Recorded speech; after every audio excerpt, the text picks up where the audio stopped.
should be fine. But we're not understanding that they have a group of scientists, a group of engineers, a group of technicians who literally their only job is to calculate the lifespan and the productivity of specific devices so that you can't hold on to them forever. If you think about the first manufactured cars, when they first started making cars, they just wanted to make cars to make the best car. Yeah. Then after a while, they said, well, wait a second. These niggas is holding on to cars for 30, 40, 50 years. Yep. And then you look at the old school cars now, they be lasting about. They still going. They still going. But then they start making things to where it's damn near a law to have this type of thing, that type of thing. Now you got to get the OnStar this and the da-da-da-da. It's all bullshit. But this, once again, you know, it's not about hate. This is just about reality. Let's be honest. Who are these corporations and who are these large manufactured companies that make all these devices ran by at the top scale? They're ran by recessive people with recessive mind, because a person who's in tune with nature and who possesses a moral aspect of existence as a human being does not make devices that will completely control you, emit low frequency energy that can give you cancer, and do all these different levels of destructions from a molecular level to a physical to a mental level, specifically targeting the user. It just wouldn't happen, because not only that, you would be using natural substances and natural aspects of nature to create the device anyway, which is possible. Yeah. You see what I'm saying? So, you know, this is why we gotta understand that all of this shit is created with a specific strategic aspect to destroy you on every level. And even making you addicted to something is a form of destruction. Right. Because a lot of us use our phones and our devices as templates and recording aspects for our entire life. We don't have photo albums anymore. Nah. You see what I'm saying? We don't try to memorize numbers. We don't have phone books. We don't use anything that is separated from your phone. Your phone is one in all things forever. And then once that go away, it leaves no evidence. It's gone. No evidence of I can't existence. tell you how many lectures and how much information I lost just because one phone is just went obsolete. So now I gotta buy the whole new phone and then re-record things and put things back into it. And then well, you know, you gotta use the, what do they say, that Google AOL thing to pull it from here and pull it from there. Yeah, but then that's the thing.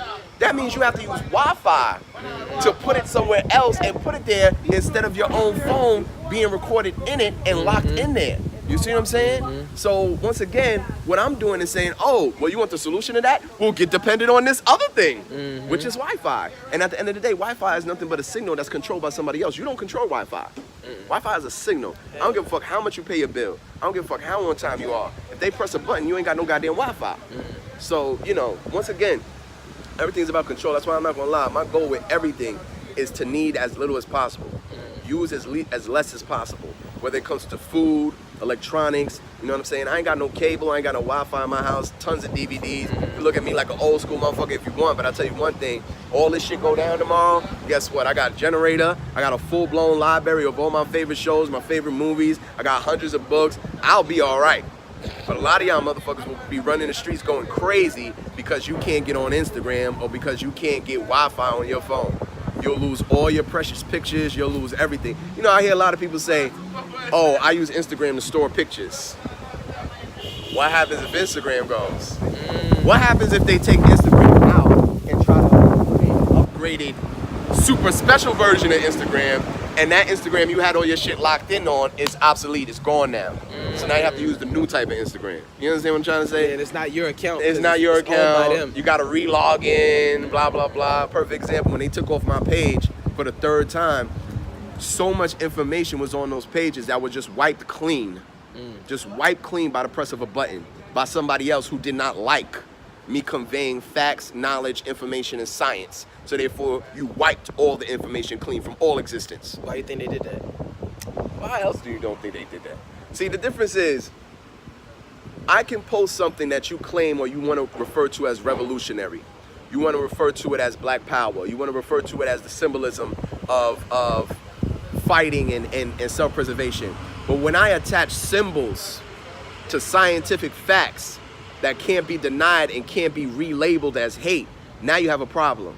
Because if I tell you, perfect example, if I say white people have fur and not hair, when you hear me say that, you'll say, oh, you're hating, you're being hateful, you're teaching hate. But then while I simultaneously say that, then show you a picture of the hair follicle of a European compared to an African, and show you how the follicle of an African is of a 9-ether origin, which is of a flat origin and curls upon itself in an elliptical aspect, and then the European follicle is of a round follicle that falls and drapes their body in a fur-like aspect. Then I take the hair of a cat and the hair of a dog and compare it to both follicles of the 9-ether eumelanin black bean and of the 6-ether European sulfur-based bean, and you will see clearly one is fur, one is hair. That's science. Now, you can't say nothing to me but, you shouldn't be talking like this, and this is hurtful, and all you can do is use more feeling. All you can do is use more emotion. But it's just an absolute fact. It's an absolute fact down to the anatomy of your body, from the bone structure from your foot all the way to your cranium. If this wasn't true, I wouldn't be able to dig up a skeleton and tell if it's Negroid. So you want to tell me that we're only different on the outside, but meanwhile, anthropologically, I can tell whether I'm black or not without my skin.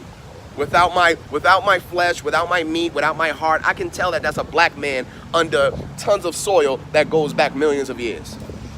I can take the blood out of your system right now without your body being attached to it, without them knowing who you are, and they can tell you're black by how much iron content is in your blood. They can tell that you're a melanin dominant person. They might not be able to tell how black you are, but they know that you're a melanin dominant person. You know why? Because melanin dominant people have a high content of iron in their blood. This is another reason why we don't consume the same amount in the same aspect of alcohol as white people. White people can drink all types of alcohol. They don't give a fuck. They get to the bar, they take shots of this, they take shots of that. Black person gets to the bar, what you drinking? Henny. What you drinking to substitute of Henny? Remy. We ain't got neither one of those. All right, I'm out. I'm out of here. See y'all later. You see what I'm saying? Oh, I can't drink white liquor. What do you mean you can't drink white liquor? I can only drink brown liquor. Why do black people say things like this? Because the iron in their blood, or the hemoglobin aspect that makes their blood what it is at a higher content than white people. So when white people drink during the day, during the night constantly, they're using this to help thin out their blood to circulate through their body better. This is another reason why white people love sports and certain things that boost their adrenaline, because it pumps the blood through their body faster. This is why black people don't jump out of planes for fun. This is why black people don't run all over the place for no damn reason. You see what I'm saying? Oh, yo, where you been at, man? God damn, bro. Yo, you look like some whole nother wisdom just dripping from you, man. Damn. You see, right? Just dripping. Dripping from the nigga, man. I'm telling you, man. But the main point is, Wrap it up. the main point is, we are not equal on any aspect or level, from the physical, the anatomical, the biological, the neurological. We're just not equal. And there's a reason for that. It has nothing to do with hate, and it has nothing to do with racism. It has to do with the fact that if I am the original root of the human family, or the original root of the planet, there's certain things that my body will contain at a higher measurement and concentration than someone who's the diluted version of me. It's just a fact.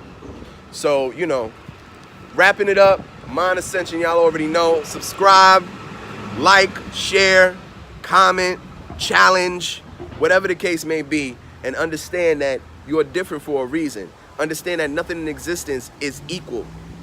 Everything is a form of balance of give and take that creates spirals of energy and more creation. Clockwise, counterclockwise. Everything is constantly moving upon itself. That's not equality. Equality is just this. So on that note, Mind Ascension here, you already know. Subscribe, like, comment, show some love.